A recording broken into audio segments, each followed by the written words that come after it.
My brother tried to force me into power of attorney, claiming my soap hobby left me destitute. He didn't know I'd just signed a $3 million acquisition deal an hour earlier. So I let him dig his own grave before burying him with the truth. This is where the story truly begins, and you won't want to miss what happens. Make sure you're subscribed to see it through to the end. We're always curious.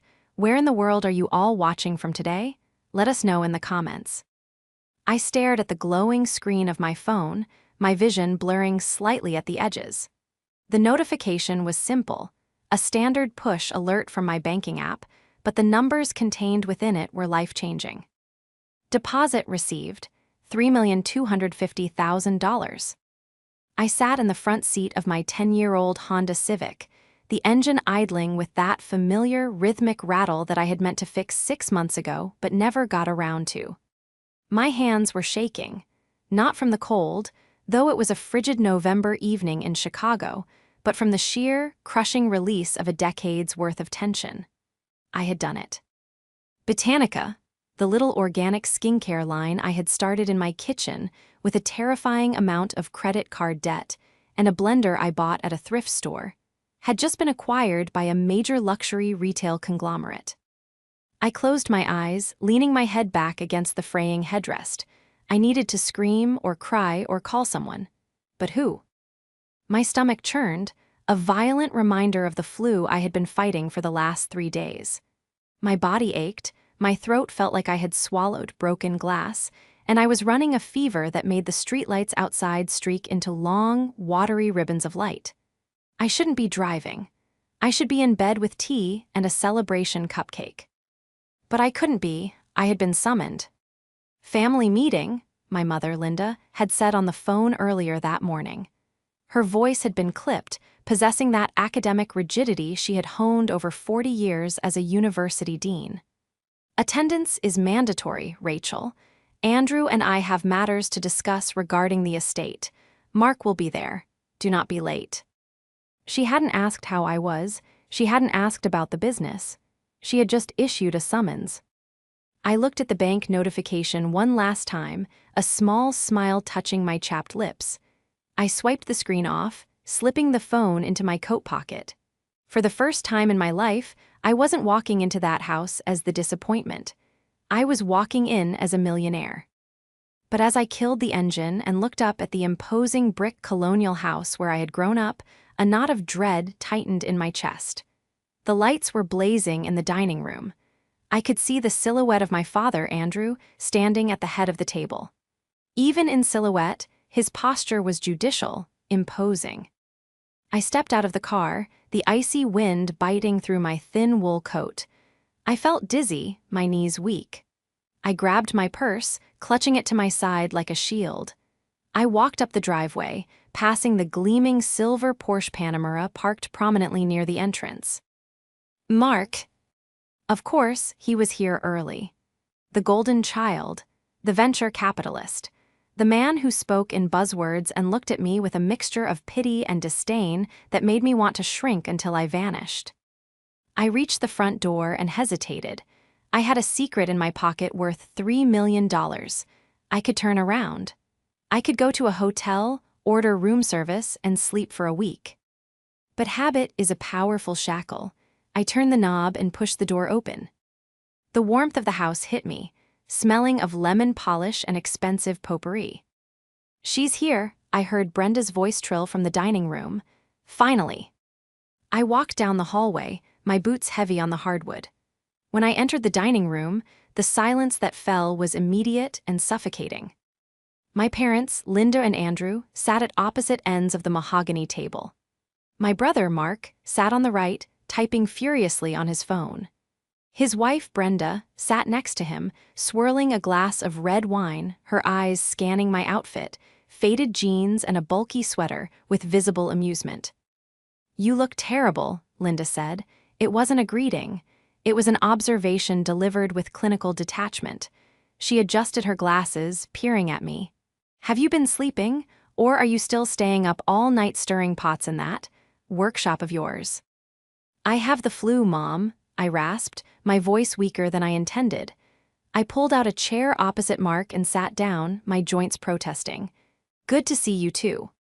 We didn't call you here for pleasantries, Andrew said, his voice a deep baritone that used to silence courtrooms. He placed a thick manila folder on the table. We called you here because this situation has become untenable. I blinked, confused. What situation? Mark finally looked up from his phone. He offered me a tight, predatory smile. You, Rachel, you're the situation.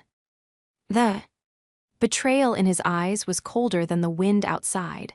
I realized then that this wasn't a dinner. It wasn't a family catch-up. It was an ambush. And the irony of it, the massive, hulking irony of what I had in my pocket versus what they thought of me, almost made me laugh. But the look on my father's face froze the laughter in my throat. We're stepping in, Mark said, leaning forward, for your own good. The betrayal was worse than the diagnosis itself. Stepping in, I repeated, the words feeling thick in my feverish brain. I looked around the table. I don't understand. What are you talking about?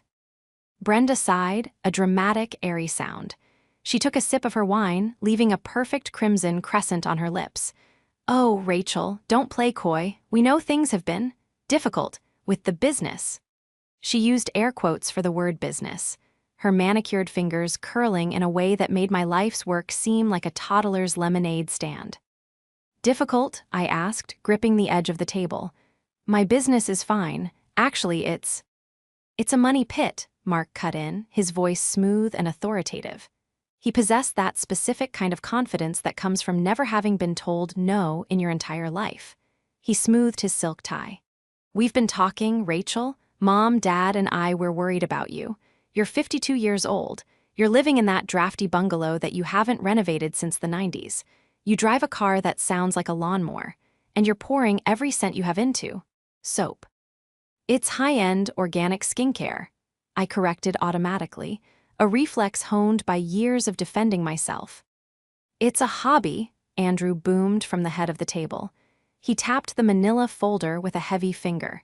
And it is a hobby that is draining your potential. We know you took out a second mortgage last year. I stiffened. I paid that off in 6 months. Did you? Linda asked, eyebrows raised. Or did you just move debt around? That's what people in your position do, isn't it? Rob Peter to pay Paul. My head was pounding. The heat in the room felt stifling. I don't understand why this is a family discussion. My finances are my own. Not when you're going to end up on our doorstep when you inevitably crash and burn, Mark said. He stood up and walked over to the sideboard to pour himself a drink, dominating the room. Look, Ratch, I'm in finance. I see this all the time. Delusional founders holding onto a sinking ship because of passion. It's sad, really, but we aren't going to let you ruin yourself. He turned back to me, glass in hand. I've prepared a restructuring plan for you. I stared at him. A what? A restructuring plan, Mark said, as if explaining complex math to a child. We're going to liquidate the inventory. I have a contact who buys distressed assets, pennies on the dollar, but it's better than nothing. You'll sell the house, the market is decent right now, and move into a condo, something manageable. Mom and Dad have agreed to let you stay here for a few months during the transition, provided you give up the brewing. I am not selling my house, I said, my voice shaking with a mix of rage and fever chills. And I am certainly not liquidating Botanica. You're not listening, Brenda chimed in, leaning forward. This isn't really a suggestion, sweetie. It's an intervention. You look like a ghost. You're working yourself to death for nothing. We're trying to save you. Save me? I looked at Linda. Mom, do you agree with this? Linda pursed her lips. Your brother is a financial expert, Rachel. He manages portfolios worth millions. If he says you're in trouble, you're in trouble. We just want you to have a dignified retirement. Eventually. Right now, you're an embarrassment. The word hung in the air. Embarrassment. It wasn't the first time she'd implied it, but hearing it said so plainly, in front of Brenda, felt like a slap. I see, I whispered. Mark slid the folder across the mahogany toward me. It's a limited power of attorney, just for financial matters. It gives me the authority to handle the liquidation and the real estate sale. It stops you from making any more emotional decisions.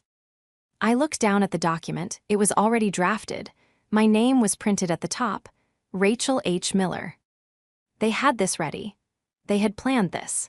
While I was negotiating with lawyers from a conglomerate in New York, fighting for every percentage point of royalties, my family was sitting here drafting a document to strip me of my autonomy. I looked at Mark. He looked so smug, so assured of his dominance. He thought he was the shark in the tank. He thought I was the minnow. "You want me to sign this?" I asked, feigning weakness. "To give you control." "It's for the best," Andrew said. "Mark knows how to handle money. You do not." I reached into my pocket and touched the cold glass of my phone. I thought about the $3 million sit. Ting in my account.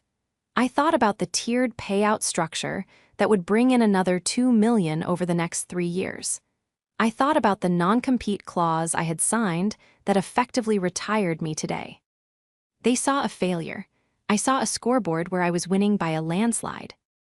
But they had forgotten one crucial thing. You don't build a business from nothing without learning how to spot a bad deal. "I need a moment," I said, coughing into my elbow. "I need to use the restroom. Then I'll look at the papers." "Take your time," Mark said, sipping his scotch. "We aren't going anywhere." He had no idea. I locked the bathroom door behind me and leaned against the cold wood, breathing heavily. The face in the mirror was pale, with dark circles under the eyes that looked like bruises. I did look terrible. But I smiled, a fierce, wolfish smile. To understand why this moment was so pivotal, you have to understand the last 10 years. When I started Botanica, I was 42, divorced, and starting over. I had always loved chemistry, loved the way plants interacted with oils. I started making soaps to help with my own eczema. Then I made them for friends. Then I started selling them at farmers' markets. My family was mortified. "You have a master's degree in library science," my father had raged when I quit my job at the city archive. "And you're going to become a peddler." "It's artisanal," I had argued. "It's a flea market stall," Mark had corrected. For a decade, I missed every major holiday because the holiday season is retail hell. I missed Mark's promotion parties. I missed Brenda's gallery openings. I was in my kitchen, then my garage, then a small rented warehouse, stirring vats of shea butter and essential oils until my arms felt like lead. I reinvested everything. I wore clothes from Goodwill so I could afford better packaging. I drove my rattling Honda so I could hire a part-time assistant. I lived lean so the business could grow fat. And all the while, Mark was the star. Mark, the venture capitalist. Mark, who joined a firm right out of Wharton. Mark, who leased a new luxury car every 2 years and bought a sprawling house in the suburbs that looked like a hotel lobby, impersonal and cold.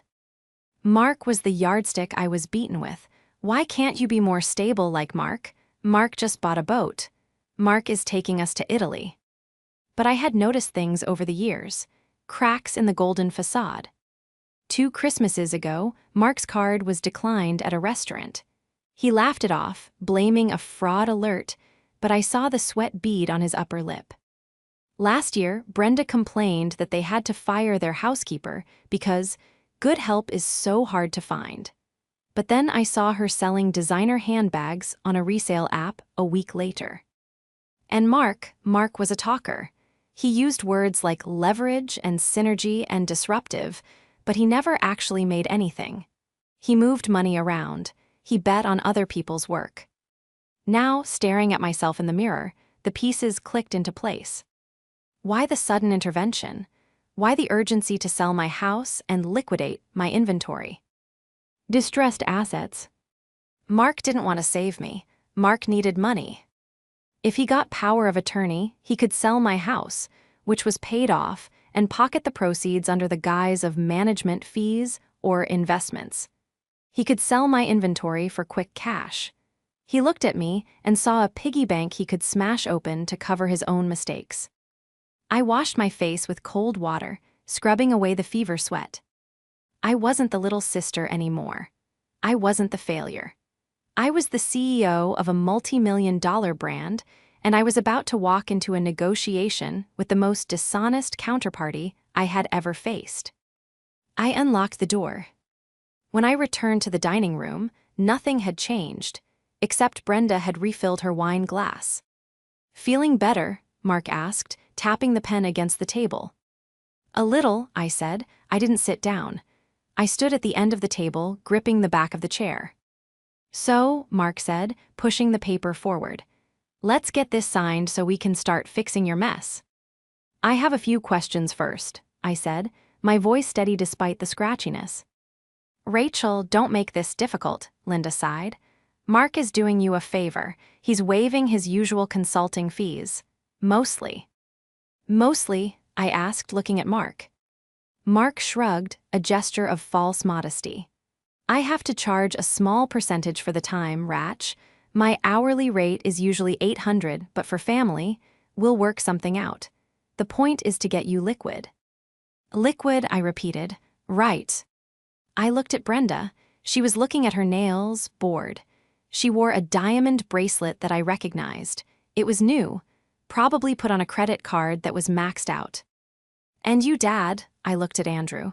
"You think I'm incapable." "I think you are a dreamer," Andrew said sternly, "and dreamers end up broke. Mark is a realist. He is a man of substance." "Substance," I echoed. I reached into my pocket and pulled out my phone. I placed it on the table, face down. "Mark," I said softly, "before I sign anything, tell me about the Alpha Fund." Mark froze, the pen stopped tapping. His eyes, usually so arrogant, flickered with genuine fear. "What?" "The Alpha Fund," I said. "The one you managed. The one that tanked 3 months ago because of over-leveraged tech bets. I read the Financial Times, Mark. I may make soap, but I can read." The room went deadly silent. Linda looked between us, confused. "What is she talking about, Mark?" "She's delirious," Mark said quickly, his face flushing red. "It's the fever. Just sign the papers, Rachel." "I'm not signing anything," I said. "But I think we should talk about why you really need access to my assets. Is it to cover a margin call, Mark?" Mark stood up, his chair scraping loudly against the floor. "You ungrateful little." "Sit down," I said. It wasn't a scream. It was a command. Low, flat, and absolute. It was the voice of a woman who had just stared down a room of corporate lawyers and walked away with everything she wanted. Mark blinked. He didn't sit, but he stopped moving. "You think I'm a failure," I said, looking at my parents. "You think I'm a charity case." I picked up the manila folder, the restructuring plan, and ripped it in half. The sound was like a gunshot in the quiet room. "But you've forgotten one thing," I said, tossing the torn pieces onto the table. "What?" Brenda whispered, her eyes wide. "I don't need your money," I said, "but it looks like you desperately need mine." The silence following my declaration was absolute, but I didn't stay to enjoy it. I turned on my heel and walked out of the dining room, my heart hammering against my ribs like a trapped bird. "Rachel, get back here," Mark's voice cracked, losing its polished baritone veneer. It sounded thin, desperate. I didn't stop. I marched down the hallway, grabbed my coat, and stepped out into the biting Chicago wind. My hands were shaking so badly I dropped my keys twice before I could unlock the Civic. As I slid into the driver's seat, I saw the front door of the house fly open. Mark stood there, silhouetted by the warm light of the foyer, looking for all the world like a man watching his life raft drift away. I locked the doors and started the engine. As I pulled away, I didn't look back. The drive home was a blur of feverish heat and icy chills. My body was staging a revolt, but my mind was sharper than it had been in years. The adrenaline of the confrontation had burned through the brain fog. When I finally pulled into the driveway of my small, 1920s bungalow, I didn't just see a drafty old house. I saw my sanctuary. I saw the place where I had stayed up until 4:00 a.m. perfecting the emulsification process for the Midnight Rose cream, the very product that had just caught the eye of a conglomerate worth billions. I stumbled inside, locking the deadbolt behind me. I tossed my coat on the couch and went straight to my home office, a converted sunroom cluttered with invoices, shipping labels, and product samples. I sat down at my desk and opened my laptop. The screen glowed to life, illuminating the dark room. I needed to know exactly what I was dealing with. I knew Mark was in trouble.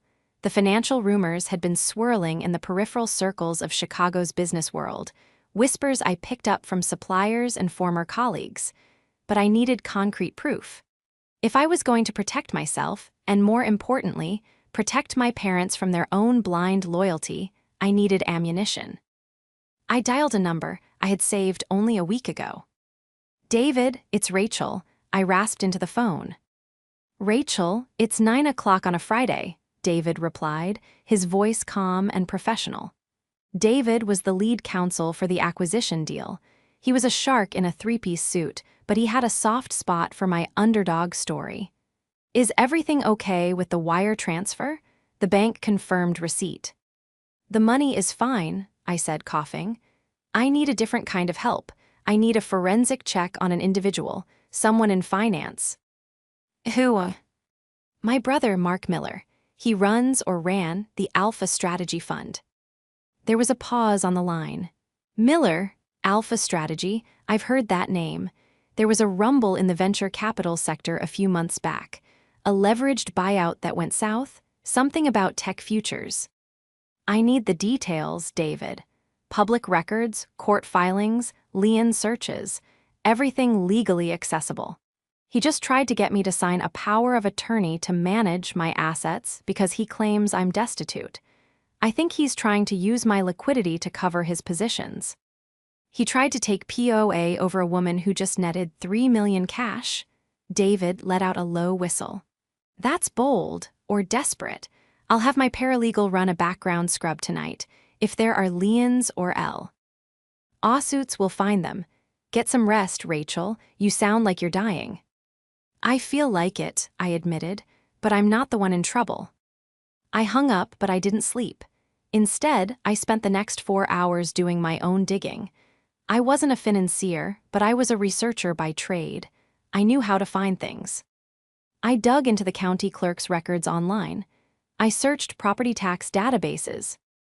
What I found made my blood run cold. Mark's sprawling suburban mansion, the one with the heated driveway and the home theater, had a notice of default filed 3 weeks ago. He was 4 months behind on his mortgage. But that wasn't the worst part. I found a UCC filing, a lien against personal assets, dated 2 months prior. The debtor was Mark. The creditor was a private lending firm, the kind that charges predatory interest rates to people who can't get money from banks. He wasn't just broke.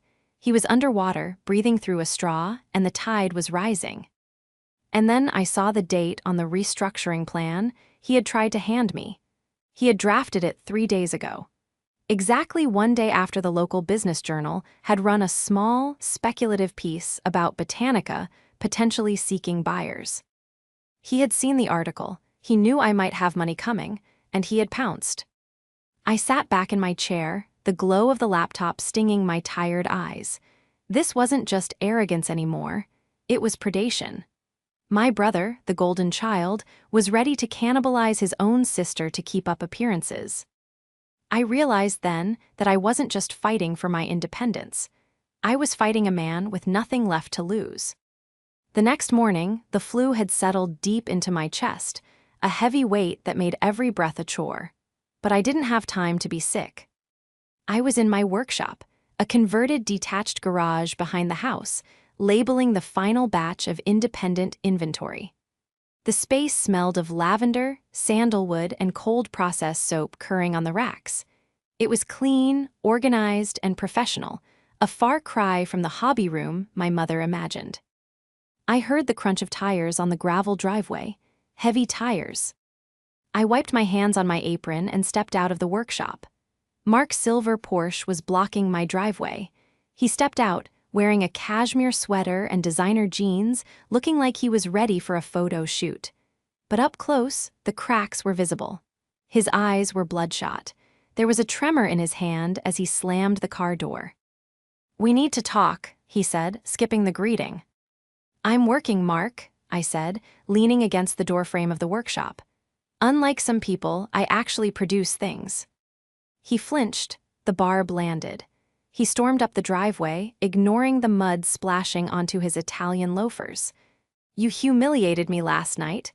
Mom is a wreck. She thinks you're having a mental breakdown." "Mom thinks what you tell her to think," I said calmly. "You need to sign those papers, Rachel," he said, his voice dropping to a menacing whisper. He stopped 3 feet from me, towering over my smaller frame. "I looked at your accounts a year ago. You were scraping by. You don't know how to handle the market shift that's coming. I can save what little equity you have in this. Dump." He gestured vaguely at my house. "Save it?" I asked. "Like you saved your house in Highland Park. I saw the default notice, Mark."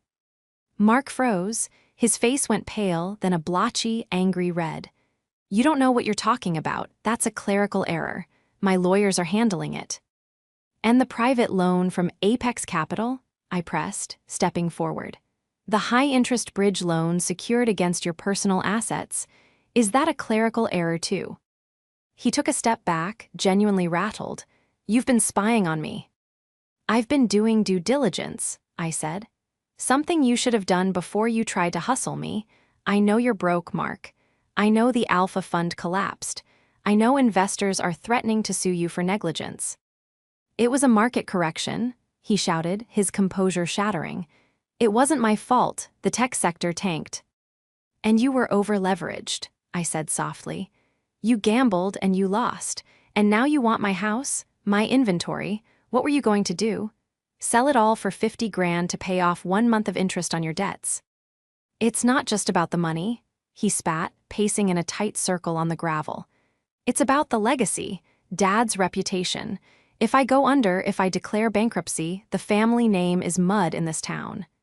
Andrew Miller's son, a failure, it would kill him. It would literally kill Dad." He turned to me, his eyes wide and frantic. "I'm doing this for them. I need liquidity to bridge the gap until my next deal closes. I just need a bridge, Rachel. And you're sitting here playing chemist while the family legacy burns." "So you were going to steal from me to save your reputation," I summarized. "Borrow," he corrected, screaming now. "I was going to borrow it. I would have paid you back tenfold once the market turned." "You and I both know that's a lie," I said, feeling a strange calmness amidst his storm. "You would have drained me dry and then blamed me for not having enough to save you." Mark stared at me with pure hatred. "You selfish bitch, you have nothing. You are a spinster making soap in a garage. You think you're smart because you read a few public records? You have no idea how the world works." He stepped closer, invading my personal space. "Here is what is going to happen. You are going to sign that power of attorney. If you don't, I will have Mom and Dad declare you incompetent. I'll tell them about your episodes. I'll tell them you're hoarding trash. I'll get a doctor to sign off that you're unable to care for yourself. I will bury you in legal fees until you beg me to take control." It was a clumsy threat, born of panic, but it chilled me. He was desperate enough to weaponize the legal system, our father's world, against me. "Get off my property," I said. "Think about it," Mark sneered. "You can be the supportive sister, or you can be the institutionalized spinster. Your choice." He turned and walked back to his car. As he drove away, spraying gravel, I pulled my phone from my apron pocket. It had been recording the entire time. But as I replayed his threat in my mind, a terrifying thought struck me. He mentioned saving the family name. He mentioned doing it for Mom and Dad. If he couldn't get the money from me, where would he go next? I looked at the time. It was 11:00 a.m. My parents would be at their country club lunch. Mark wasn't going to his office. He was going to them. The realization hit me like a physical blow. Mark was cornered. I had shut the door on his access to my assets, so he would pivot to the only other source of liquidity available to him: our parents. Andrew and Linda were comfortable, but they weren't liquid. Their wealth was tied up in their house. the house they had lived in for 40 years, and their retirement accounts. If Mark convinced them to leverage the house, or worse, cash out their annuities to help him invest in a sure thing to save the family name, they would be destitute within a year. I ran back inside, coughing violently, and grabbed my laptop. My phone buzzed. It was David, my lawyer. "I have the report," David said, his voice grim. "Rachel, it's worse than we thought." "Tell me," I said, putting the phone on speaker as I frantically pulled up my email. "The lawsuit isn't just threatened. It was filed 2 days ago. Fraud, misappropriation of funds, and breach of fiduciary duty. His partners are alleging he moved client money into his personal accounts to cover margin calls. He's looking at prison time, Rachel, not just bankruptcy. Prison." I stared at the wall. "He needs cash to settle," I whispered. "He needs to pay them back before the criminal charges stick." "Exactly," David said. "He needs a massive injection of capital immediately to make the plaintiffs go away. If he doesn't get it within days, he's done." "He's going after my parents," I said. "He's going to try to get them to sign over their home equity." "You need to stop him," David warned. "If they sign voluntarily, even under manipulation, it's very hard to undo, especially if he's their son." "I know," I said. "I need proof, hard proof. Something my father, the lawyer, can't ignore. The lawsuit is good, but Mark will spin it as a misunderstanding. I need proof that he's already stealing from family." "Check the trust," David suggested. "Did your grandmother leave a trust?" "Yes," I said, my eyes widening. "The education trust. For the grandchildren, Mark is the trustee. If he's desperate, that's the first piggy bank he'd break. Do you have access?" "I'm a beneficiary," I said. "I have read-only access." I hung up and logged into the investment portal for the family trust. My grandmother had left a modest but significant sum for Mark's kids and any children I might have. It was supposed to be untouchable until they were 21. I navigated to the transaction history. My heart stopped. 6 months ago, the balance was $450,000. Today, the balance was $12.45. There were 5 transfers, all labeled management fee or reallocation, all routed to an account ending in the same 4 digits as Mark's personal LLC. He had stolen his own children's college fund. I felt sick, physically, violently sick, but beneath the nausea there was a cold, hard resolve hardening like steel. This was it. This was the smoking gun. My father valued the law above all else. He valued legacy. Stealing from a trust wasn't just a crime, it was a violation of the sacred duty of a patriarch. My phone rang again. It was my mother. "Rachel," Linda sounded frantic, her voice trembling. "Please, you have to come over. Mark is here. He says the police are going to arrest him because of a mistake his partner made. He needs us to sign a bridge loan against the house to pay for the legal bond. Andrew is calling the bank now." "Mom," I said, my voice sharp, "do not sign anything. Put down the pen." "But he's your brother. He's crying, Rachel. I've never seen him cry. He says if we don't help him by 5:00 p.m., they're coming for him." It was 2:00 p.m. He was accelerating the timeline. He was using fear, pure, unadulterated terror, to rob them. "Listen to me," I said, grabbing my keys and the stack of printed documents I had just generated, the default notices, the lawsuit David sent, and the trust fund transaction history. "I am coming over. Tell Dad to wait. Tell him I have the money." "You," Linda sounded confused. "But." "Just tell him to wait," I shouted. "Tell him I can write the check, but we need to meet first. Keep him there." I hung up. It was a lie. I wasn't going to write a check for Mark, but it was the only bait that would pause the pen. I grabbed the folder. This wasn't a family dinner anymore. It was a trial, and I was the prosecutor. I drove toward my parents' house, the Honda Civic pushing 70 in a 40 zone. The fever made the world swim, but my destination was clear. Mark had spent his whole life telling everyone I was nothing. He had spent the last 24 hours trying to destroy me to save his own skin. He had forgotten one crucial thing. I was the one who brewed things. I was the one who understood that if you mix the wrong volatile elements together and apply heat, you don't get a solution. You get an explosion. I pulled into the driveway. Mark's Porsche was there. My father's Lincoln was there. I took a deep breath, clutching the file folder to my chest. It was time to end this. I burst through the front door of my parents' house without knocking. The air inside was thick, suffocatingly warm, and smelled of stale coffee and high-tension anxiety. I found them in the library, not the dining room. It was a room lined with leather-bound legal texts, a sanctuary where my father, Andrew, had prepared for his biggest cases. Now, he sat hunched over his heavy oak desk, a pen hovering over a stack of documents that looked terrifyingly like a home equity line of credit application. Linda was standing by the window, wringing her hands, her face pale and drawn. And Mark was pacing the Persian rug, his tie loosened, his hair disheveled. When I entered, he spun around, and for a split second, the relief on his face was palpable. He thought I was the cavalry. He thought I was the checkbook. "Thank God," Mark breathed, rushing toward me. "Did you bring it? A cashier's check is best, but a wire confirmation will work for the bond hearing." I walked past him, dodging his outstretched hand. I moved straight to the desk and placed my hand firmly over the documents my father was about to sign. "Dad," I said, my voice raspy but commanding, "put the pen down." Andrew looked up at me. His eyes were tired, confused. "Rachel, Mark says. He says it's a misunderstanding, a compliance error. He just needs a bridge loan for 48 hours. He said you agreed to help." "I am helping," I said.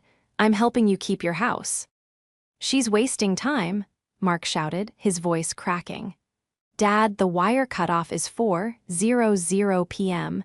If we don't send the funds, the plaintiffs will file an injunction. They'll freeze everything. Just sign the damn paper." "Why are there plaintiffs, Mark?" I asked, turning to face him. I stood between him and our parents, a physical barrier. "If it's a compliance error, why is there a lawsuit for fraud?" "It's standard corporate litigation," Mark lied, his eyes darting around the room. "You don't understand high finance, Rachel. People sue for leverage." "Do they sue for theft?" I asked. I opened my folder. I didn't throw the papers. I laid them out on the desk with the precision of a surgeon laying out instruments. "Exhibit A," I said, pointing to the first document. "The court filing from the Southern District of New York, State of New York versus Mark Andrew Miller. Charges include wire fraud, embezzlement, and securities fraud. This isn't a civil suit for leverage, Dad. It's a criminal indictment." Andrew's hand trembled. He reached for his reading glasses and pulled the document closer. The room went silent, save for the grandfather clock ticking in the corner. That's fabricated," Mark stammered, sweat beading on his forehead. "She printed that off some conspiracy site." "Exhibit B," I continued, ignoring him. I slapped the next photo down. "The notice of default on your house in Highland Park. You aren't asking Mom and Dad for a bridge loan, Mark. You're asking them to pay your mortgage because you haven't paid it in 4 months." Linda gasped, her hand flying to her mouth. "Mark, is this true? You said the house was in a trust." "It's a cash flow issue," Mark screamed, stepping toward me. "I have the assets, they're just illiquid." "And finally," I said, my voice dropping to a whisper that carried more weight than a scream, "Exhibit C." I placed the transaction log from the family trust on top of the pile. "Grandma's Education Trust," I said, looking at my father. "The one you set up. The one you made Mark the trustee of because you said he understood money better than I did." Andrew looked at the paper. He stared at it for a long time. His face, usually flushed with color, turned a terrifying shade of gray. He traced the line items with a shaking finger. "Transfer out $150,000. Transfer out $100,000. Balance $12.45. "Andrew," Linda whispered, "what is it?" Andrew stood up slowly. He looked at his son. It wasn't anger in his eyes, it was something far worse. It was the complete and total death of respect. "You stole from your own children," Andrew said. His voice was a low rumble. "You emptied the trust." "I borrowed it," Mark shrieked, backing away until he hit the bookshelves. "I was going to put it back. I just needed to cover the margin call on the Alpha Fund. If I didn't, I would have lost the firm." "You lost the firm anyway," I said coldly. "And now you want to lose their house too." "You did this." Mark lunged at me, his face twisted into a mask of pure hate. "You jealous, petty little, you went digging. You couldn't stand that I was successful. You wanted to ruin me." He grabbed my shoulders, shaking me. Tell them you're lying." "Get your hands off her." The roar came from my father. Andrew Miller, 78 years old and recovering from hip surgery, moved faster than I had ever seen him. He slammed his hand onto the desk, the sound echoing like a gunshot. "Sit down, Mark," Andrew commanded. It was his courtroom voice, the voice that had put criminals behind bars for 40 years. Mark let go of me, stumbling back. He looked at his father, then at his mother. Linda was crying silently, leaning against the window frame, unable to even look at him. "You are a fraud," Andrew said, the words cutting through the air. "I have spent my life building a reputation of integrity, and you are a common thief." "Dad, please," Mark wept, collapsing onto the leather sofa. "I can fix it. I just need the money. If I settle with the partners, the criminal charges go away. I can start over. Please, don't let me go to prison." Andrew looked at the unsigned loan papers. Then he looked at me. For the first time in my life, I saw my father look at me not with disappointment, but with a desperate, pleading realization. He realized that the daughter he had mocked was the only thing standing between him and ruin. "Rachel," he said softly, is there any way to fix this, without the house?" "No," I said firmly. "His debts are in the millions, Dad. The house wouldn't even cover the interest. If you sign that, you will be homeless in 6 months, and he will still go to prison." Mark looked up, his eyes bloodshot. "You have money. You said you had the money. You said you had a deal." "I do," I said. I reached into my pocket and pulled out my phone. I opened the banking app again, the screen still showing the deposit. I turned it around and held it up for them to see. $3,250,000, I read aloud. From the sale of Botanica to LVMH Luxury Ventures. Mark's jaw dropped. Linda stopped crying and stared. Andrew took off his glasses, blinking. You sold the soap business," Linda whispered. "It wasn't a soap business, Mom," I said, feeling a wave of exhaustion and vindication wash over me. "It was a brand I built while you were all praising Mark for spending money he didn't have." I looked at Mark. "I have the money. I could write a check right now and make your bail. I could hire the best defense team in Chicago."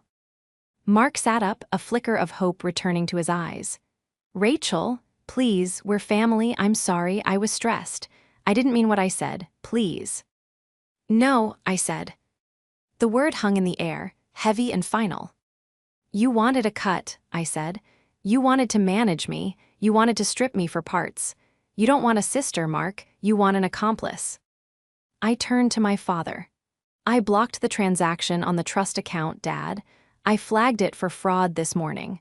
The bank is freezing Mark's access as we speak. If you want to save what's left of your dignity, you'll ask him to leave." Andrew looked at his son, the golden child, the broken man. He took a deep breath, his posture straightening. "Get out," Andrew said. "Dad." "Get out of my house," Andrew roared, pointing at the door. "And do not come back until you have answered to the law." Mark looked at us, a wall of unified judgment. He made a noise in his throat, a pathetic sound of frustration, and stormed out of the room. We heard the front door slam, then the roar of his Porsche engine one last time. The silence that followed was deafening. The aftermath was not a movie ending. There was no champagne toast. There was only the quiet, shattering sound of an illusion breaking apart. Linda collapsed onto the sofa where Mark had been sitting, weeping openly. "My boy," she kept saying, "my poor boy." Andrew slumped into his office chair, looking 20 years older than he had that morning. He stared at the trust fund documents, his finger tracing the lines over and over, as if trying to find a mistake in the math. I went to the kitchen and made tea. It was the only thing I knew to do. The fever was burning through me again, my adrenaline fading, leaving me shaking and weak. When I brought the tray back into the library, Andrew was on the phone. "Yes," he was saying, his voice devoid of emotion. "I am reporting a breach of fiduciary duty regarding the Miller Family Trust. The trustee is Mark Miller. Yes, I understand. I will cooperate fully with the investigation." He hung up the phone and looked at me. "I called the district attorney," he said. "I know," I replied, setting the tea down. "He's my son," Andrew said, his voice cracking. "But he is a criminal." He looked at me then, really looked at me. He looked at my faded sweater, my tired eyes, the defiant set of my jaw. "Rachel," he said, $3 million. "Yes," I said, sipping my tea, "plus royalties." Andrew let out a long, ragged sigh. "We told you to quit. For 10 years, we told you to quit." "You did," I agreed. "We were wrong," Linda whispered from the sofa. She sat up, wiping her eyes with a handkerchief. "We were so wrong, we thought we were protecting you, we thought you were lost." "I wasn't lost," I said. "I was just working." "I am so sorry," Andrew said. It was the first time in my 52 years that I had heard my father apologize. "I am sorry I didn't see you. I am sorry I valued his flash over your substance." I wanted to accept it. I wanted to hug them and say it was okay. But the scars were deep. They had sat at that dining table 24 hours ago and tried to strip me of my rights. That doesn't go away with one apology. "I appreciate that, Dad," I said quietly. "But I'm not going to manage your estate. I'm not going to replace Mark as the fixer. I'm going to travel. I'm going to buy a house in Tuscany. I'm going to enjoy my life." "You deserve it," Linda said softly. The next 6 months were a blur of legal proceedings. Mark was indicted on 12 counts of fraud. Without the bail money or the settlement cash, he was forced to use a public defender. The friends he had in high places evaporated the moment the handcuffs went on. Brenda filed for divorce 3 weeks after the arrest. She sold her story to a tabloid for a 5-figure sum, painting herself as the victim of a monster, conveniently forgetting the years she spent spending the stolen money. Andrew and Linda were devastated, but they survived. They had to sell the big house. The memories were too tainted, and they needed to replenish the trust fund for the grandkids, but they moved into a nice condo downtown. I didn't pay for it. They paid for it. But I did hire a forensic accountant to help them disentangle their finances from Mark's mess. That was my gift to them. As for me, I'm writing this from the terrace of a villa just outside of Florence. The air smells of rosemary and sun-baked earth.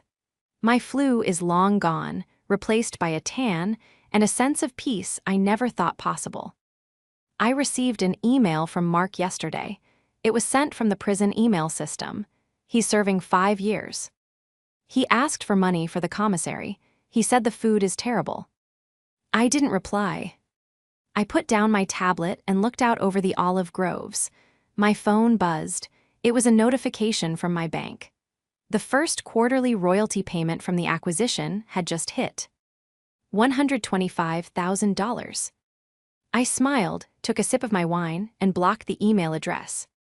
They told me I would never make it. They told me I was playing with a hobby. But in the end, the hobby saved them from homelessness, and it gave me the one thing they could never buy: freedom.